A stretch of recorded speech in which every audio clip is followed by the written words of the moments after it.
Well, thank you very much, and hopefully, can you hear me okay? I don't know if I'm close enough to this or not. I'm always, yep, okay. I'm worried I'm going to spit into the microphone and electrocute half the audience.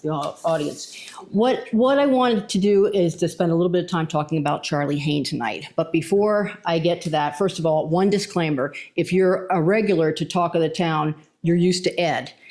You're used to filet mignon. Tonight we're getting hot dogs, kids.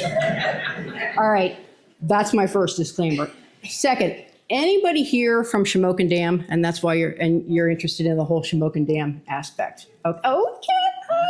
All right, that was one of my questions. Next question is, I'm assuming the rest of you are here then for the murder. Is that correct? Okay, all right. Well, you got to sit through a little bit of Shamokin Dam first, okay? Because I stumbled upon this story when I was doing some research for another one of my tours or whatever, and I immediately got kind of hooked on the whole idea because I'm not embarrassed to admit it, I grew up in Shamokin Dam in the 60s and 70s. Now, the 60s and 70s, things were very different back then. Shamokin Dam was very different back then. I think right now most of us have the idea that Shamokin Dam is just composed of a lot of fast food and slow traffic, but it wasn't like that for forever. Originally, Shamokin Dam was Keansville, all right?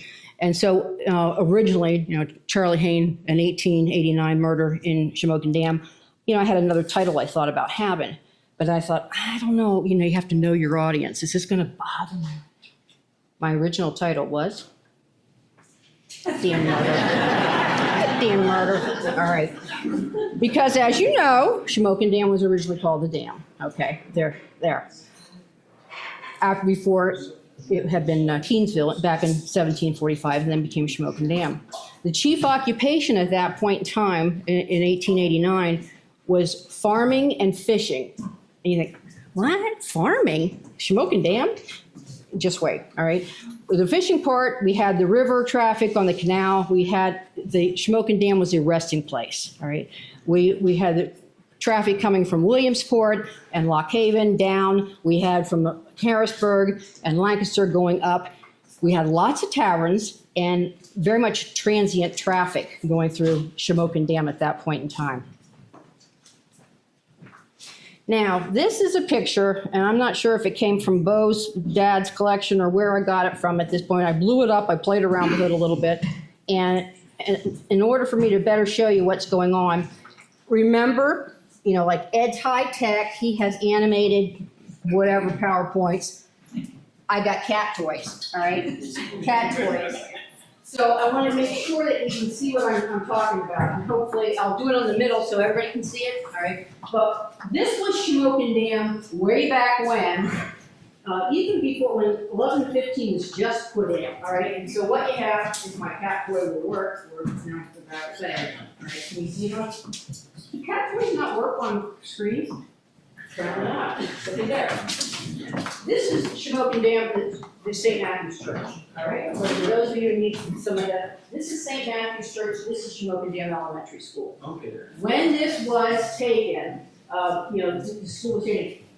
The school was only standing, 1901 or so. So this is just to give you kind of a reference. This is way after the murder took place. But what you have to look at and what you have to start thinking about, Shamokin Dam doesn't look anything here like it is now. This little thing, I think that is what used to be a Sunoco station, and now it's a U-Haul.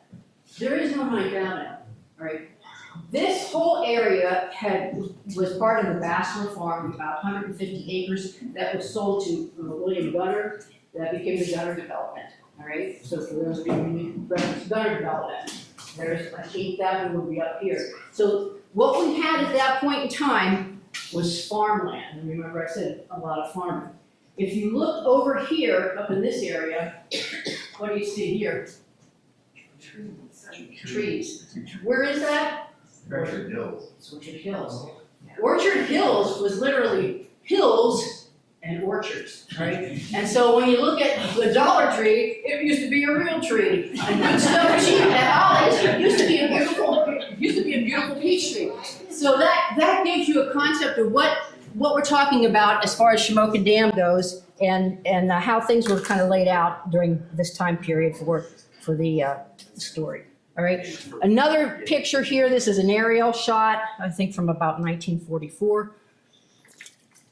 You can see a lot of woodland up there on the left-hand side. You can see, and then this is kind of fun too.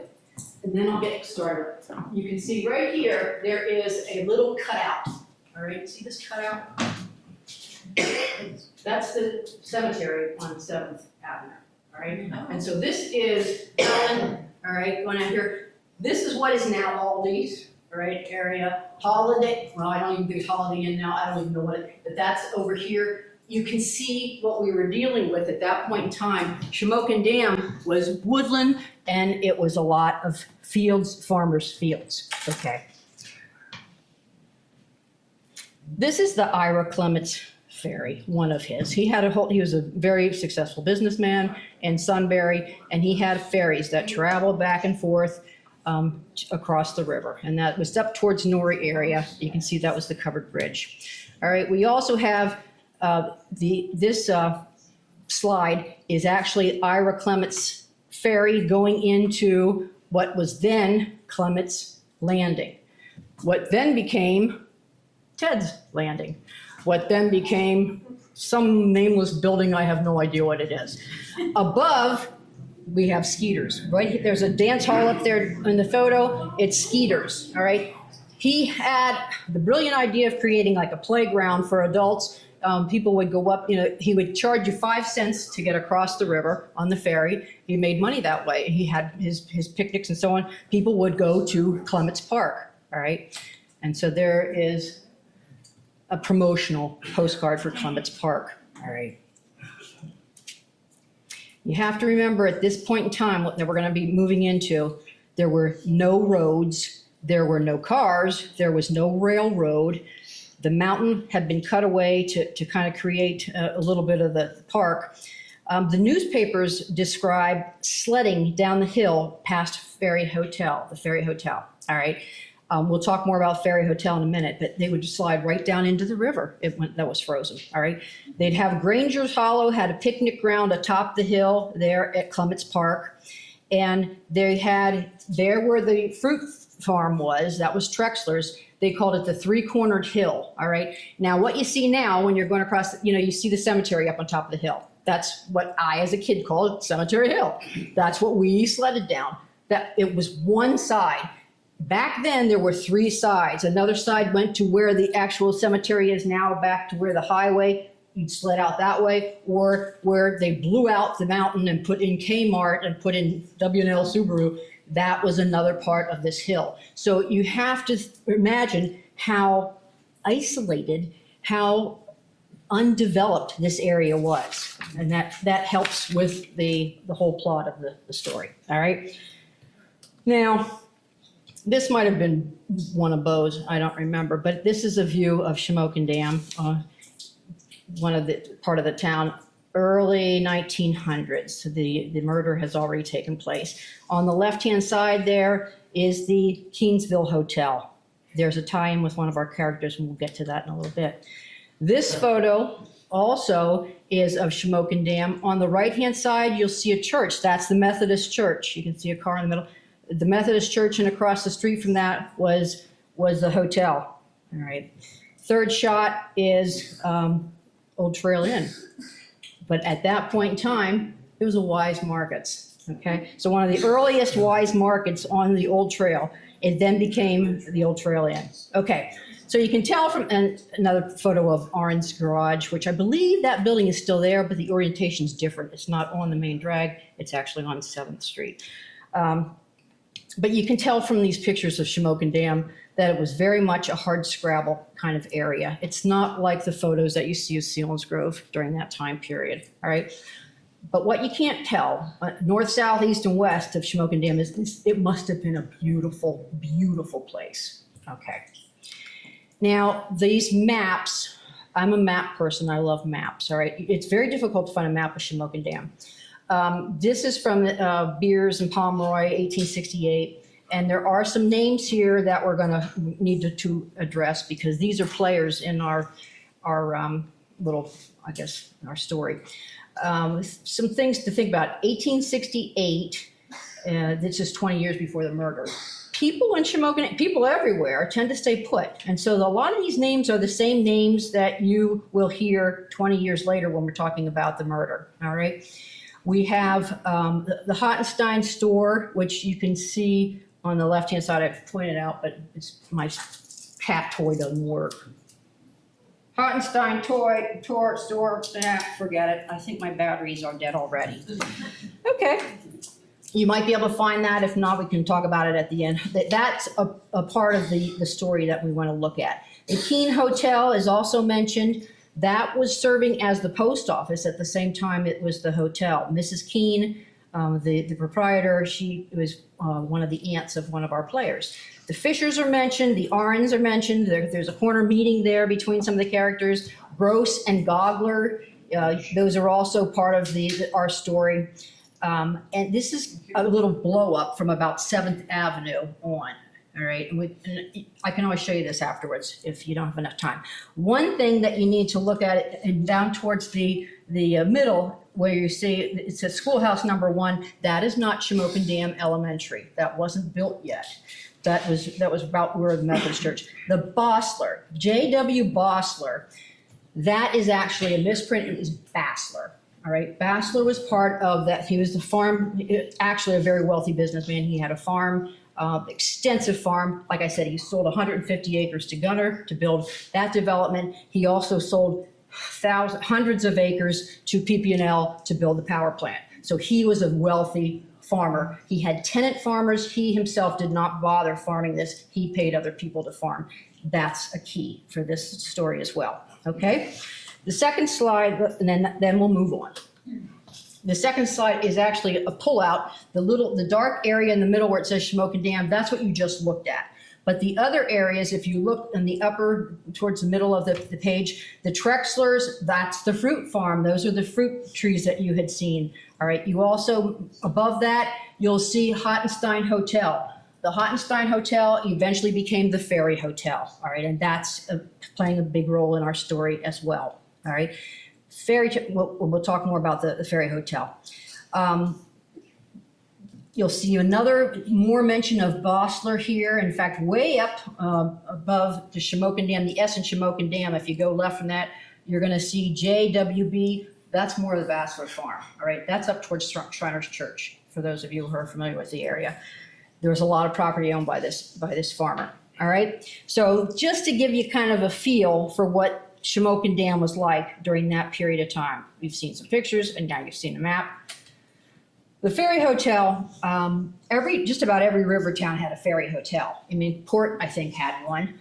This isn't even the original Ferry Hotel. We had another one in Northumberland at the time. But the Ferry Hotel, it changed numerous times in its lifetime. It had about 24 rooms. It had a bar. It had live music. It was a social hub for a lot of younger people, and a lot of younger people in Shamokin Dam.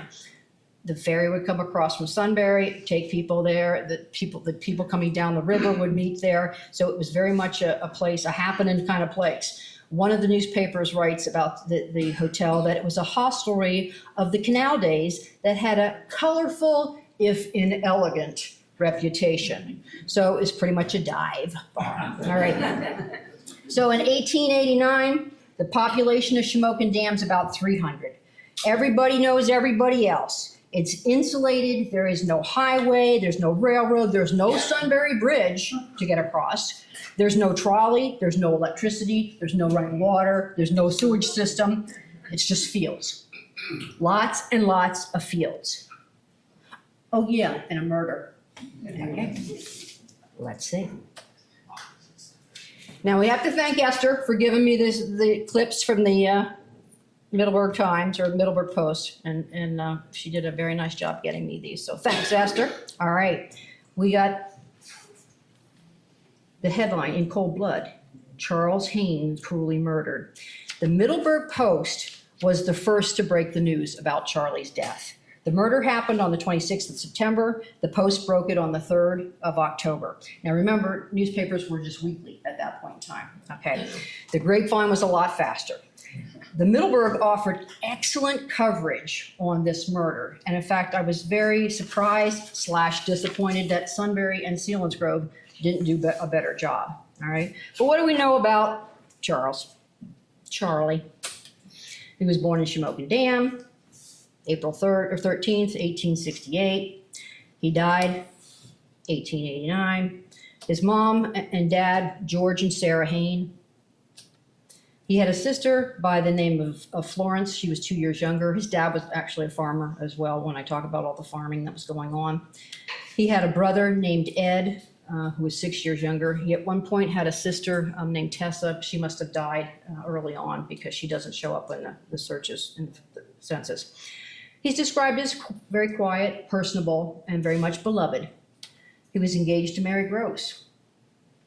He was working at her father's mercantile. And that's what we know about Charley. Oh yeah, that he's dead. All right. All right. The Middleburg Post spent 2 days interviewing, all right, which was no small feat. They had to take the train to Lewisburg, then they took the train to Sunbury, then they took a ferry back over to Shamokin Dam. They had to get housing in the hotels, one of the hotels in Shamokin Dam. So as you listen to the following details, you need to think about the impact of media on this case, all right, and on a potential jury. This is what the reporter found during his interviews. It's a quick recap. We're going to tease this out much more during the coroner's inquest and habeas corpus.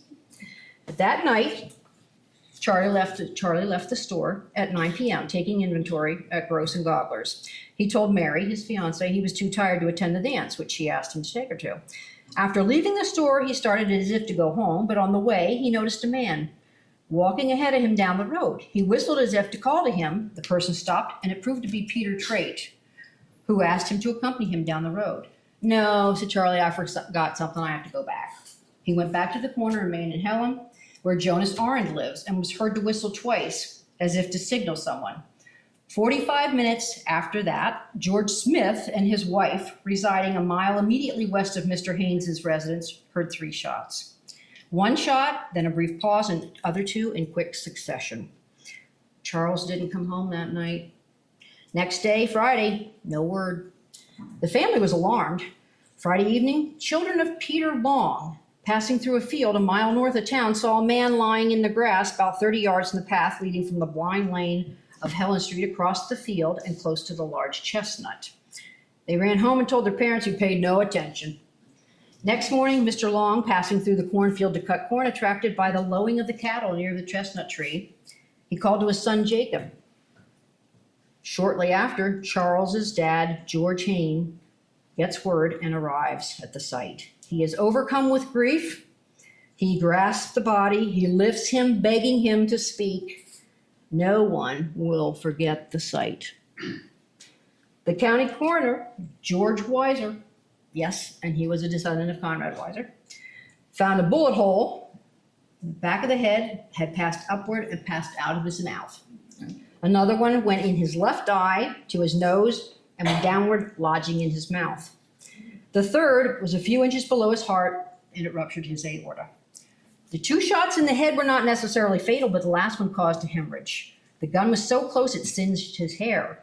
The ball in the abdomen was found lodged against the skin on his back. So who done it? Well, it was thought that the assassin dragged the victim from the first pool of blood, and this, it might be a little fuzzy to see, the first pool of blood to the place where the body was found. So number 1 is the path. All right.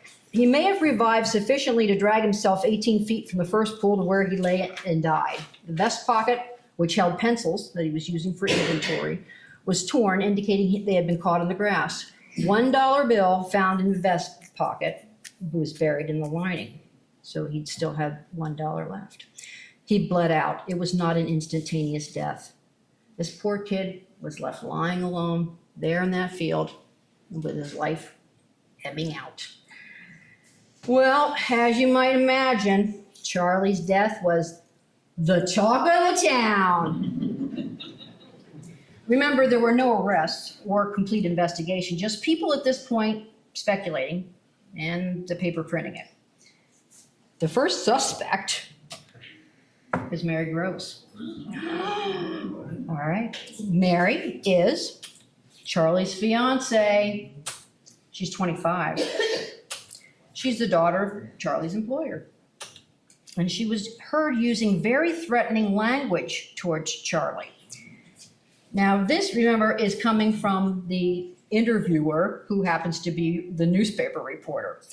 The interviewer, he interviewed Mary, and he found, they were dragging her through the mud, literally just about. And so he said, his statement that he printed, it didn't take the trained eye of a detective to read in her countenance that innocence and purity of heart, which alone would acquit her of suspicion.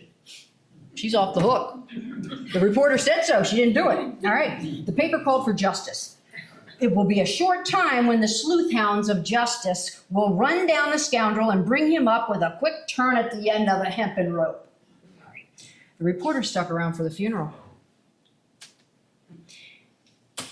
Now, dozens of papers carried notice of his funeral. All right. We had not just local ones, which you'd expect, not limited to Pennsylvania, but throughout the state and actually the whole country. We had Kentucky, we had Ohio, Indiana, Vermont, Utah. It was sensationalized to sell papers. It was tugging at the heartstrings. And as I said, he stuck around for the funeral. All right. The article was inches. Okay. It was on the front page. But there were no calls for justice. It was reduced, and Charlie was reduced to filler. All right. They didn't even know him. They didn't care to get to know him. So here again, we see the strong influence of media at the time. If it bleeds, it leads. One of the things, if you see in the description about the father being at the grave, and he hoped God would help him find the murderer of his boy. The funeral was attended by thousands of people. Now, I've been to the 7th Avenue Cemetery. I really don't know if you can get thousands of people in that place, but apparently you can, or you could at that point in time. All right. What was one, so that reported that thousands had attended. Interestingly, the funeral was done by the Reverend Dr. Dim and the Reverend Murray Kempfler. Dr. Dim was at one point Susquehanna University president. So, interesting fun fact. All right. One other paper reported that Charles had been his father's favorite son. So there's Ed standing there graveside watching his brother thinking, Dad loves you best. So, this is being printed in at this point, after these local and state newspapers start, our local papers start to pay a little bit more attention to what's going on, at least after the arrest. The Philadelphia Inquirer reported on October 11th that on October 7th, Martin Dietrich was arrested on the advice of Detective Alexander, Chief of Detective Bureau. Detective Alexander expressed belief that he has the right man. Opinions differ as to whether the guilty party has been arrested. Where'd this guy come from? Where this guy came from is that Dad, this poor farmer, had paid this detective $6 a day, plus 2 other detectives, $6 each a day, to come to Shamokin Dam to solve the murder of his son. Okay, so he had these detectives, and they were doing their detecting to determine who was the guilty party. We did have a law at this point in Shamokin Dam that was the Justice of the Peace, and we'll hear from him shortly. But that's why we've weighed in, and that's why the Inquirer broke it first, because they had their own detectives on. Philadelphia had their own detectives. October 11th, the Sunbury Weekly said the murder may have been premeditated. The murderer lured him to his spot. There's no more lonely or unfrequented spot could be found in the county. He was either murdered for money or someone was interested in having him out of the way. Coroner Weiser and Squire Gogler, who is the Justice of the Peace, have been working incessantly, have been met with indifferent success. Detectives report a grand success, though. The person most suspected is Martin Dietrich, arrested with information from the detectives. There's Martin. All right. So who is this Martin? And what do we know about him? Well, I looked at the 1870 census when he was 1 year old, and he was actually living in Kelly Township, which is in Lewisburg area. His dad was working as a tenant farmer. Again, that was a very transient type of job. By the 1880s, we have Martin, who is 9 years old at that point in time. We find that his dad, Abraham, is dead and buried in Salem Church Cemetery. His mom's Sarah Alice, and he's got brothers by the name of Charles, Simon, James, and William, who also went by Thomas, all right, as well as a sister named Bessie. He's 11 years old in 1869. He's living with his mom. She's a widow, all right, they're in Shamokin Dam. All his brothers are gone. They've all gotten married and moved away. He's living there at 21 years of age. Living with his mom and his sister in Shamokin Dam. They live near the Gogglers, and a lot of these are very familiar names for those of you who are Shamokin Damites. Gogglers, Fishers, Kesslers, and Dr. Bordner. So at some point, they've been here in Shamokin Dam for 9 years at this point in time. He's 20, like I said, dad's dead. Mom's living there with it. He's a day laborer. Right. And that's pretty much all we know about him. The newspapers describe him as being, rather light build and rather handsome in appearance. And I don't know if you go back and in a Snidely Whiplash kind of way, maybe, but I don't know.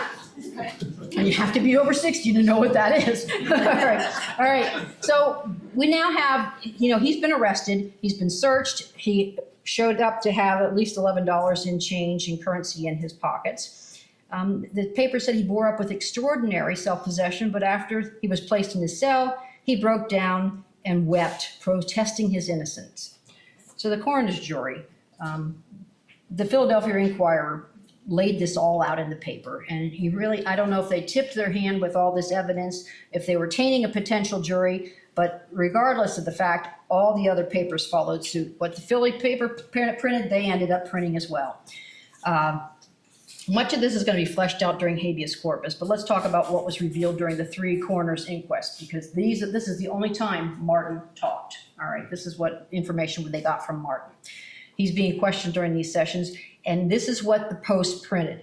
Now, I don't know if these newspapers were admitted to that session, if they came out, or if the coroner came out and blabbed, or if the Goggler came out and blabbed, or if they're reporters from Philly. I don't know what the source was. This is what was printed, all right? Martin has been suspected of crookedness on a former occasion. He was familiar with the premises, all right, at the Bassler farm, because it turns out his dad farmed the Bassler farm on which the murder occurred. He had an 8 p.m. conversation with Charley at the store where he pretended the desire to join the band at the dam, of which Charles Haynes was temporarily the leader and had several consultations with Haynes about the band. Now, the Hills Band held practice that night, and the meetings were near the end of the path. Now, if you read your Snyder County Historical Society newsletter, you'll read that article on the bands, and Esther did a nice job with that with Jim Campbell's article. You'll say, that's not what the Shamokin Dam band was. That article, the band was 1910. This is before that. This is, the band leader died, so I'm assuming that they put the band on hold for a while because Charley was the band leader. But that was the practices at this point in time, I think, were being held in a farm on the Bassler farm in one of the sheds, all right, rather than at St. Matthew's, which is where they had been held, all right? Just to clarify that. There were conflicting volunteer statements about his whereabouts and where he was at the time of the murder. He purchased liquor on credit, yet he had money in his pocket. He was boasting of the goodness of his heart and industry in providing for his widowed mother and sister, when the truth is that he is an idler and hasn't provided for them. He ate the very bread they provided. The next day after the murder, he commenced skulking. And when circumstances forced him to meet the gaze of neighbors, his eyes twitched nervously.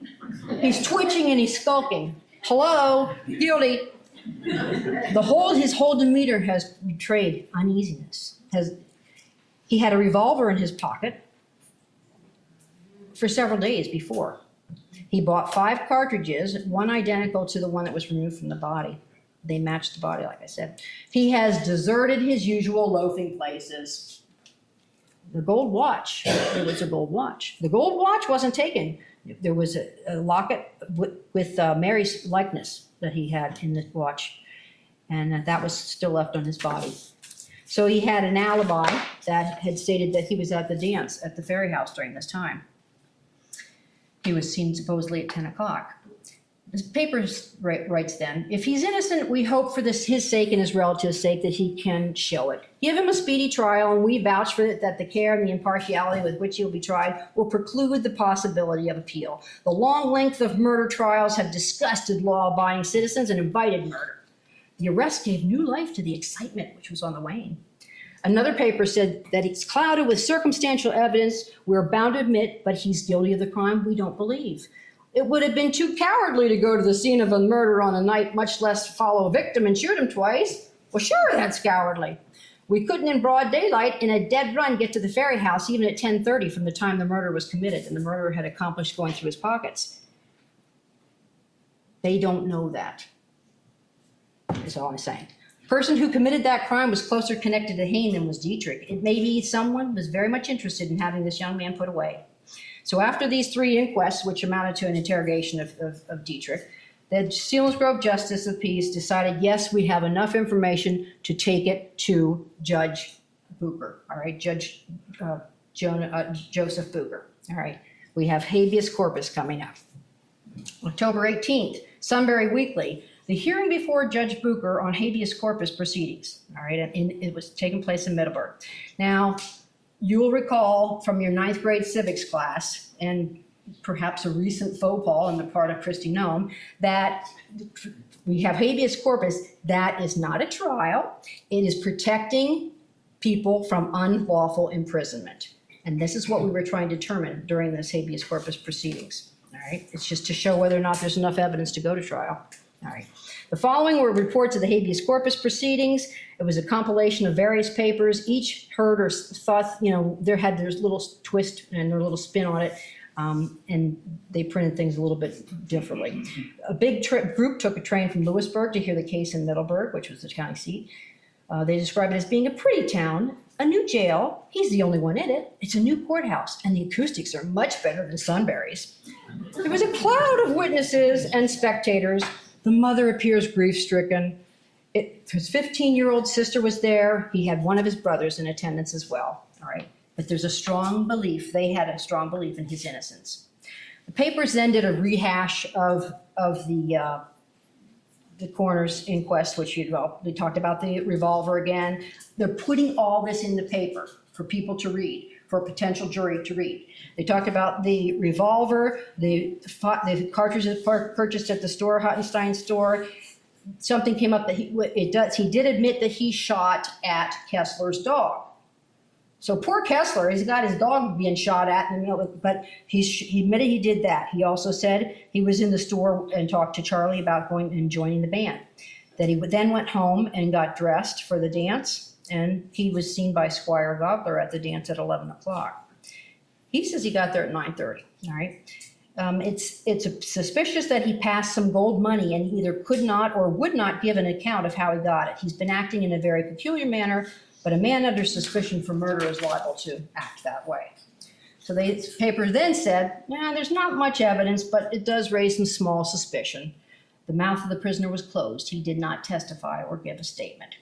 We had the prosecuting attorney, Harvey Miller, and Albert Potter, who I think is a hometown boy, for those of you who know your history. Defense ex-district attorney was Savage of Northumberland, and district attorney Frederick Bauer of Snyder County. The court opened at 11:30, and Bucher hears from the witnesses. First up is Peter Long. I live 2 miles from Shamokin Dam. Friday, I was cutting corn for Mr. Snyder, and on Saturday morning, there was a path along the clover field. Near this path, I found a dead man on Saturday morning. He was on his belly with his face turned to one side, black coat, striped pants, one leg straight, the other was drawn up. I called for Jacob Long, his son, in the next field. As soon as the woman told them, his wife then, told them at the dam, I had company enough. So she ran down and told everybody at the store, Grosses and Gobblers. 20 minutes after I sent word, they were here. There were blood spots 6 or 8 to 10 feet apart.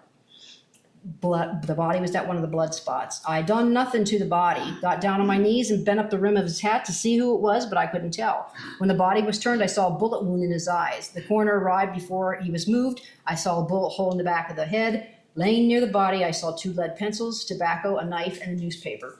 Now, what's delightful is that the Middleburg Post made sure to point out that it was the Middleburg Post. So it's like, hey, only the smartest dead people will read the Middleburg Post. Right? They were at the first blood spot, laying around in a ring. Was where those possessions were found, as we had seen on the picture. The Post also reported that Charley had been given a letter to mail in the morning of his murder, along with 2 brand new pennies. The letter was found in his pocket, and the pennies were gone. Somebody stole 2 pennies from this poor kid. My guess is that that's why he went back that night when he said, no, I forgot something. He had those 2 cents and he had the letter, and he said, oh my God, my mom's going to kill me if I forgot to mail a letter. So he went back towards the Keene Hotel, which was where the post office was, and they were open. They were open till they closed. And so he went back to mail the letter, and he never got there. So, but his pennies were stolen. We then hear from the coroner, Gobler, and he had a lot to say in this. He was in partnership with Mr. Gross, which is Mary's dad, remember?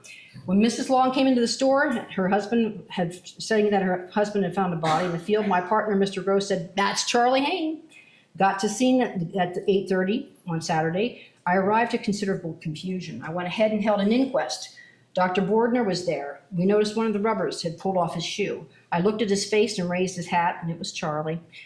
Arms were drawn up close, one leg drawn up, and he was on one side, laying on his face. We turned him over. It took force to draw off his hat. It was drawn down on the back of his head. The doctor probed the wound of his eye, turned him over, and saw the wound in the back of his head. The undertaker showed up. Charley's dad comes from Sunbury and loads the body in the market wagon. There were 3 blood spots on the ground, 8 to 10 feet apart. He was also present when the stomach wound was examined. This was done later and not at the scene. The bullet was given to Captain Alexander, which we were told about. At the time of the murder, Dietrich owed the store $4 to $6. The week of the murder, I asked him to pay his bill. Dietrich's a day laborer and wasn't fixed well in matters of money. He then went on and repeated a lot of the same stuff we heard before about, yes, he had a revolver, yes, there were 5 cartridges, and so on. That's a rehash, all right? He also then was at the dance that night at the Ferry House, all right? Martin had admitted that he had a gun in his pocket till 8 o'clock, and that, yes, those shots were fired and so on. Bullet matched the one taken from the body. At the dance, he had seen him at around 11 o'clock, all right? There were 30 people present at the dance, 30. I mean, how many is that? Right here? Is that 30? All right, so, you can kind of make eye contact with everybody and know who's here. 30 people were present at the dance. Okay. He was sitting at the kitchen part of the hotel with Mrs. Zach Hetrick and had been there a while when Miss Annie Fisher came in. After her, Martin came in, then Will Snyder of Sunbury with a waiter with drinks. And as Snyder was going to give Miss Fisher a drink, Dietrich steps in front of him. Now, you know how sometimes when you want people to notice you, you do something like, hey, look, I've been here all night. Okay, so he steps in front to kind of, notice me, I'm here. After this, he met Dietrich in the small room next to the ballroom. Dietrich puts his arm on Gobler and says, hey, I know I have a small bill. I know I owe you some money, but, I'm trying to support my mom. I'm working so hard to support my mom. Physical contact also. Oh yeah, I remember you here, all right? At the inquest, he had heard Dietrich say it was a lie that he had a $20 gold piece in his possession the evening of the murder. It was a 50-cent piece. You might hear otherwise. Next up is George Smith. He said he heard some shots at 9:45. They were 30 seconds apart. He lives there in the Shamokin Dam area. He had left for the store. He was in a light rig. He was walking his horse home some of the way, and the other part of the way the horse was trotting home. It was a dark and cloudy night. And so I looked it up. It was a waning gibbous moon that night, just in case you're interested, how light was it, waning gibbous. So he did hear the shots passing about 30 seconds apart. The next up to testify was Ed Ottenstein.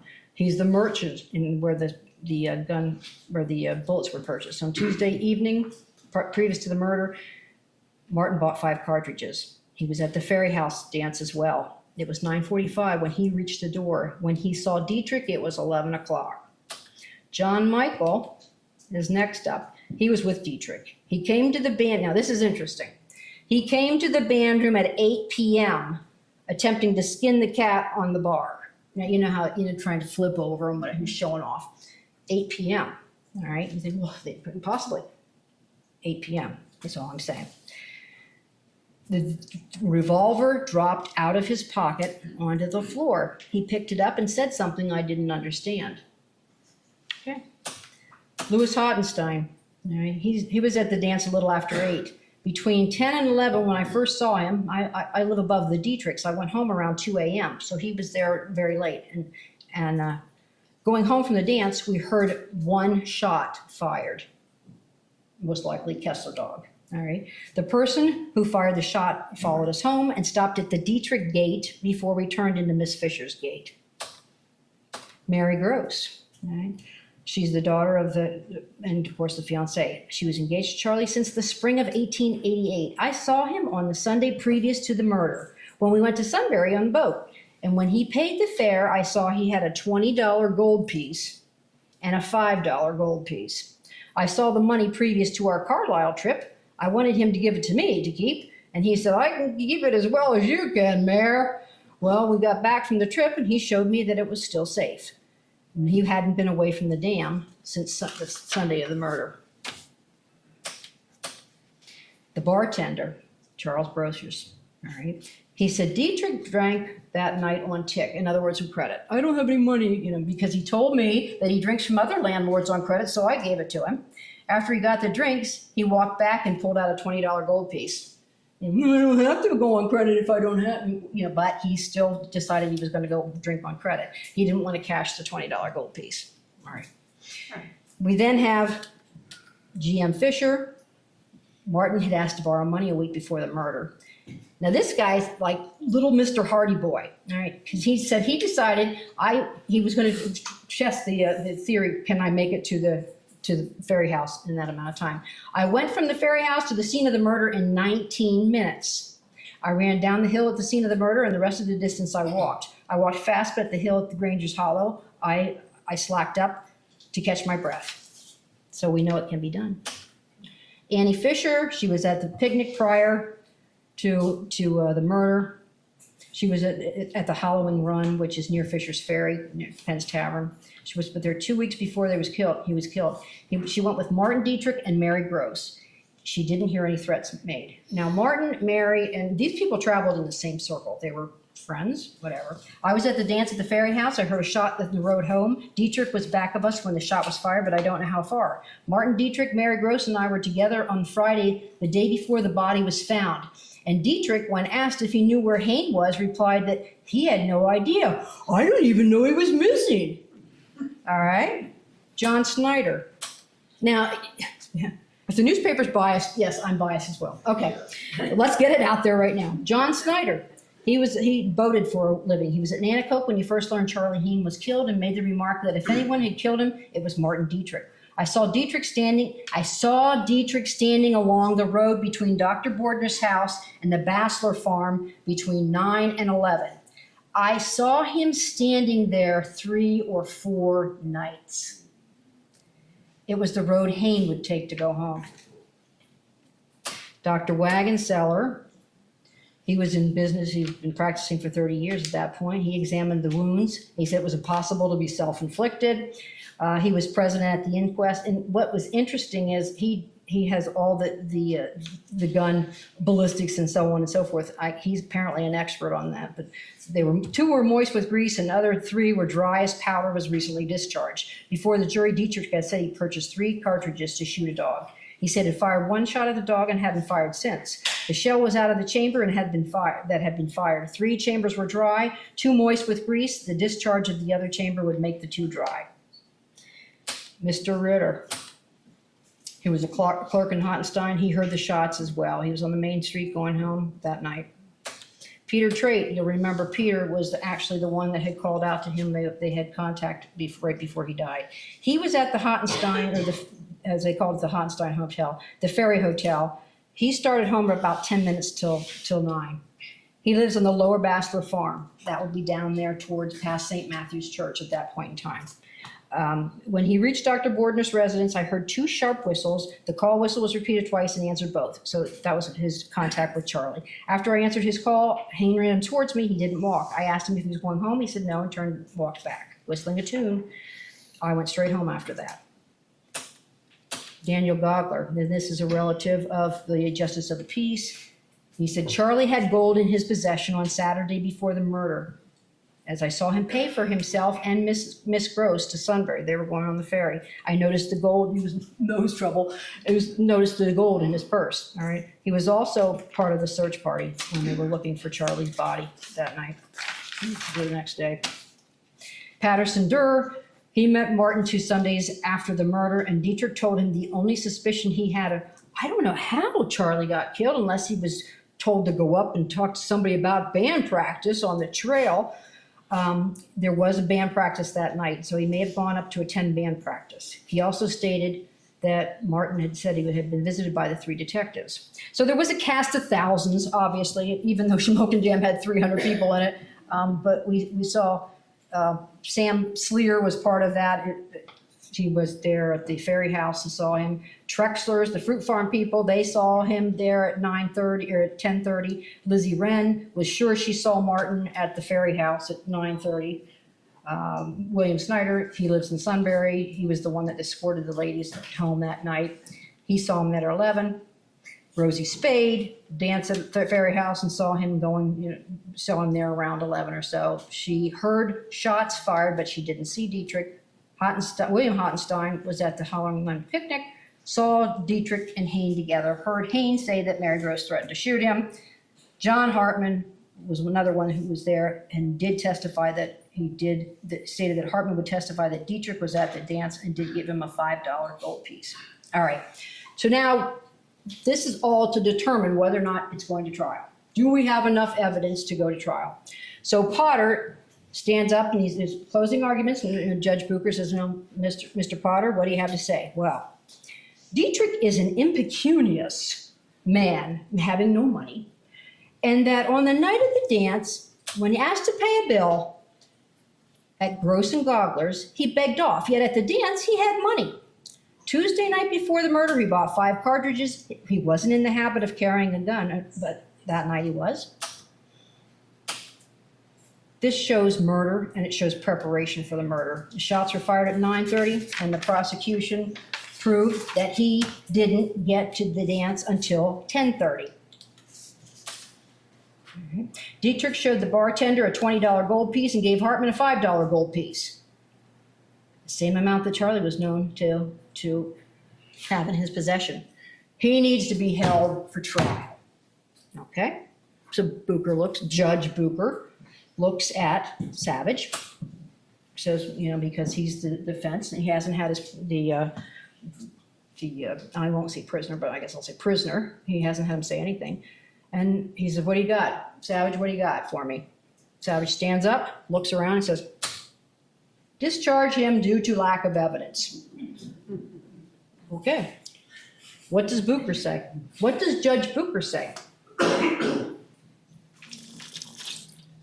If you were Judge Booker, what would you say? Go to trial? Go to trial? Judge Booker, insufficient evidence to hold for trial. All right, release him and let the county pay for the costs. All right. So at that point in time, he's free. We have a free man. All right. Sunbury Weekly had an article about the charges being dropped. They congratulated everybody. Good job. You're free. People started saying, they were very upset that we should have offered a reward. The life and safety of the citizens depends on this. November 6th, Lewisburg Journal, guilty. He's not a guilty man. Captain Alexander and the 2 detectives, they did their best, but at that point in time, Charlie's dad could no longer pay $18 a day for an investigation. So he did not, they went home. They went back to Philly. And we had no one investigating this at that point in time, all right? The county, and now the paper starts to get a little bit ouchy. The county refused to offer a reward or assist Mr. Hane in paying for the detectives. He proposed that the force be, reduced to 1, and they still wouldn't take him up. They didn't offer a reward. November 29th, Sunbury Weekly News. Public opinion in regard to the Charley Hane murder is rapidly changing. Efforts to get enough evidence to hold Dietrich proved fruitless. No efforts being made to convict or find incriminating evidence against him, but a new theory has arisen. We got a new theory, all right? Let's throw it out there, see if it sticks. A young widower is now suspected. He's tall and slim and has been seen acting suspiciously. He was in the store the night of the inventory and was completed, and the amount was announced. Charley's like a goofy kid, let's face it. Charley, they said, this is how much the inventory is, X number of dollars. Charley reaches into his pocket and says, I'm going to have to go deeper into my pile. He's showing off, he's a kid. But he's receiving a large amount of quiet attention, that widower. The Lewisburg Journal, December 11th, a great effort was made to hold Dietrich, and now no effort is being made to convict or find incriminating evidence against him. We now have a reward being offered. Snyder County Times prints at $1,000 by the commissioners has been offered as a reward. The delay was due to their desire not to conflict with the detectives employed by the father. Sunbury Weekly News was not quite so kind.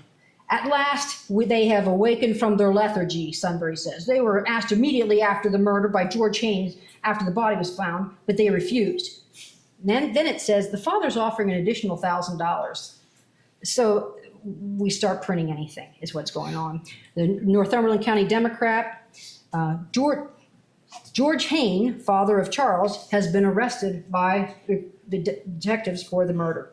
The reporter for the paper went with ex-prothonotary Wesley Otten and interviewed everyone from Squire Gogler to Hottensteins.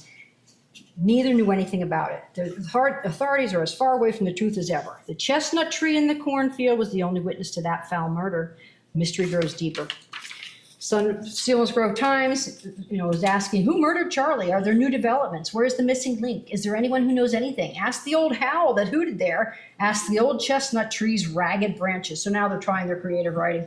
Suspicions aroused in every mind. Some gone right, some might be wrong. What was the gain? Who was the Judas? Was it for $25 in gold? Was it jealousy? Was it to gain a position? So they're starting now to print anything just to keep his name out there, to keep papers being bought.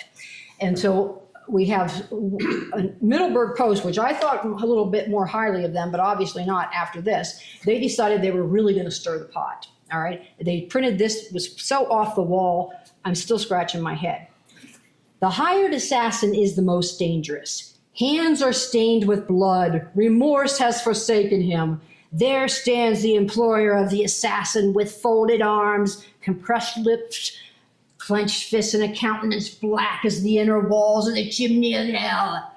I planned the murder of Charley Hane. I was not there. I have paid the stipulated price. I have sealed the lips of those who hold links in the chain. I have a faithful paid agent who turned away public suspicion. I will pay that coward no more money. He dare not demand it. Look there. There stands the cowardly, trembling villain with outstretched hands.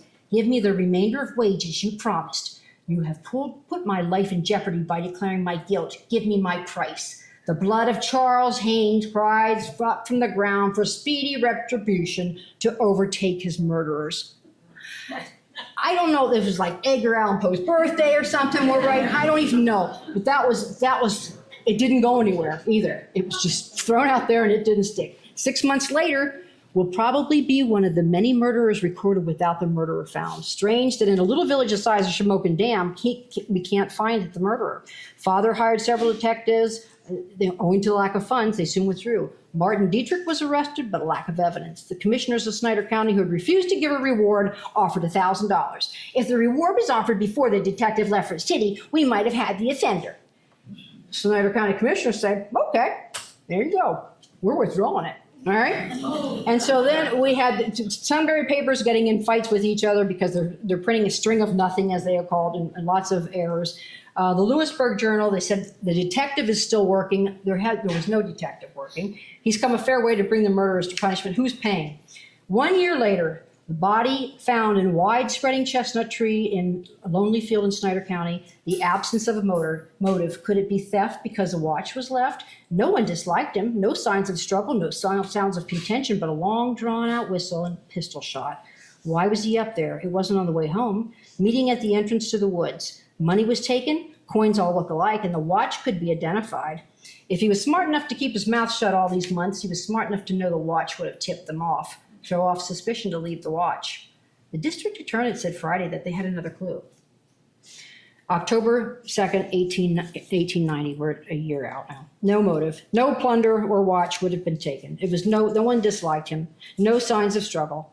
Clues run down by skillful human bloodhounds. If it had been in time of famous Molly Maguire's, it would have been no wonder that it would have gone undetected. But in the heart of a farming community? 3 years after the murder, the Daily Item says, many reports that Charley Hane murder is soon to be cleared up. Detectives once again are working on a case since a reward. What reward? We have a clue, and before long we'll bring the assassin to justice. Residents don't believe it will be solved. 4 years later is printed. We have a confession. We've been fooled so often that we place little confidence in that. February 12th, 1894. We'd like to see some person make a confession to the murder of Charles Hane. Then, crickets. Nothing. The end. Or is it? All right? Now, if you're like me, you always have to know what happened to all the players. And that's why I always say, what happened? What happened? So if you want to bear with me, and I know I ran long, and I always do, and I was warned that I would, and I apologize. But do you want to know what happened to these people? Yeah. Okay, here's what happened to some of the players, all right? Now, it should be noted that the 1890 census records are lost in a fire, and that would have been very helpful in this case since it's the next year, but we still do know some things. Dad, George Hane, his dad, he died in 1910 at the age of 66 of a heart attack, and I know it was a broken heart, all right? Mom, Charley's mom. Here's her obituary from 1941. Sarah Alice Hane, she went by Alice, all right?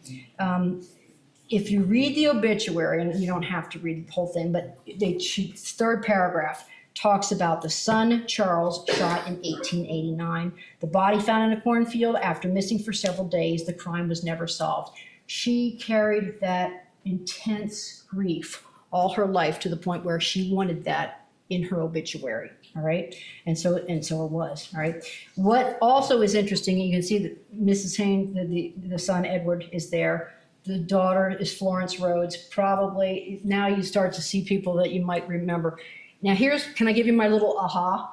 All right, because I love serendipity. All right, when I read the obituary, I said, oh my God, Florence's son was George Rhodes. All right, I am old, Father William, I am old. And I went to St. Matthew's as a little girl. And when I was 6 years old, my Sunday school teacher was George Rhodes. Oh my God. So it's like this little message from Charley. So, and if you don't, here's another piece of aha that you'll say, oh my God. If you know on 11 and 15, that carpet place, Persian rugs, whatever the heck, all right? Whatever the heck, that used to be a gorgeous Victorian mansion. And that's where George Rhodes lived. So here you're connected as well. Okay, so there was my little serendipity, and yes, she was buried at St. Matthew's and she's in the 11th or the 7th Avenue Cemetery. All right, interesting little. There was a right of way. They had construction for the railroad, so they had taken some of the property that the Hayneses had owned for the railroad construction for PP&L. Okay, Mrs. Roush. Who's Mrs. Roush? Okay, well, and maybe, his dad, Charley's brother died at age 72, and his sister died in 1888 or 1949. She had a heart attack. Okay, Mrs. Roush is Mary Gross. All right, this is Mary, the fiance. All right, her aunt was Sarah Keene. Keenes were the big name in Shamokin Dam, so she was like Shamokin Dam royalty, Mary was. But she was, her aunt had been living with them at age 75, and so she was part of the whole Keene clan. She married twice. Her first husband was George Leffler, all right? And if you're an old street, maybe you remember George Leffler. They owned a hotel in Shamokin Dam. It was the Old Trail Inn. Okay, so you saw the Old Trail Inn earlier. That was Sarah's or Mary's property at that point in time. She died at age 80. She was a tax collector. She's had her funeral there at St. Matthew's as well. the judge that was involved with the case, Joseph Booker, all right? Now, I kept looking for something that I'd say, aha, he was corrupt. I dug all this trying to find corruption somewhere. I could not find any corruption. He did lose his next election, though, to McClure. And so he doesn't get a bridge named after him like McClure does. So there. But there was no hint of corruption. But he also was involved. He was the judge for the Kinsler murders. Another one of these serendipity things. All right. Martin. You want to know what happened with Martin? All right. Martin's mom died December 14th. She was 65 when she died. She died in Lewisburg. Now, Lewisburg, she was living in Lewisburg with her son and her daughter. All right. They had moved out of Shamokin Dam relatively quickly after the murder. All right. Why did they leave Shamokin Dam? I don't know. So they were living in Lewisburg. Bessie had moved to Colorado for a while. His sister, she moved back, and she lived to the ripe old age of 88. They're all three, her brother, Charley, Bessie, and the mom are all buried in Lewisburg Cemetery. Interestingly enough, on Find a Grave, those are the only two kids that she's claiming. She's not claiming anybody else, all right? Another fun fact, and then I'll move on quickly because I'm almost done. Another fun fact is I found that Charley is married to Ludwig Durr's great-granddaughter. And please don't tell me you don't know who Ludwig. He was the founder of Lewisburg, so he's like royalty too. So he was a well-known. Charley was the brother of Martin, well-known farmer. Brother Thomas was another one of his brothers. Selinsgrove Times reports that Dietrich owns one of the best farms in the Middle Creek Valley in 1926. He's had farmed near Shriners Church. He was also Martin's. So we had two brothers that stayed in farming, and they stayed relatively close to Shamokin Dam. But what about Martin? I mean, what about whatever happened to him? All right, I looked and looked and looked, and Martin disappeared. He was in the dust and the wind, all right? But then one day I turned on my computer, and I'm playing with my Ancestry.com and all this other crap. And this pops up. And I said, what the heck? This is a message from the grave. I find this death certificate. Now, you might have a hard time reading this, but it wasn't a really good picture that they took either. Now, you need to suspend disbelief, all right? Keep an open mind right now, all right? There's a death certificate for one named Martin Dietrich. Now, there's a million Martin Dietrichs out there, and they spell it with K's and they spell with H's or whatever. But imagine, if you will, all right, if I have done something wrong in 1889, it's easy enough for me to reinvent myself. There are no social security numbers. There are no driver's license. I can simply just take off and become something else or someone else. So imagine that this might be our Martin Dietrich. Martin has gone to the Philadelphia area. In fact, he's in Plymouth meeting, and he's actually, at this point, because he's dead, buried in Conshohocken Cemetery, which has a connection from my family as well. All right, the date of his death, but you know, he's in his 50s. He died. He had kidney issues, and it looks like he fell. He was working in a foundry. He broke his back. All right, he broke his back and ended up dead. Now, as you know, when you have to fill out a death certificate, it's a very stressful time. They go to the closest family member. They go to his wife. All right. They said to her, okay, Mrs. Dietrich, all right, Ella, all right, can you help us out filling this thing out? And she's obviously full of grief, whatever. So he got married to this Ella, and things are starting to, well, I don't quite remember everything. All right, that's okay. What was his father's name? Dietrich. That's all that you've seen, Dietrich. Okay, you don't know his first name. No, I don't know his first name. What was his mom's name? I have no idea. I never met either of them. All right, they were from someplace else. Where was he born? Lewis, I don't know. He hardly ever talked about his past. Lewis, towards middle of the state. Lewistown? Yeah, there's Lewistown. There's all these Lewis things, just like Mifflin. There's too many Mifflins. All right, yeah, it was Lewistown.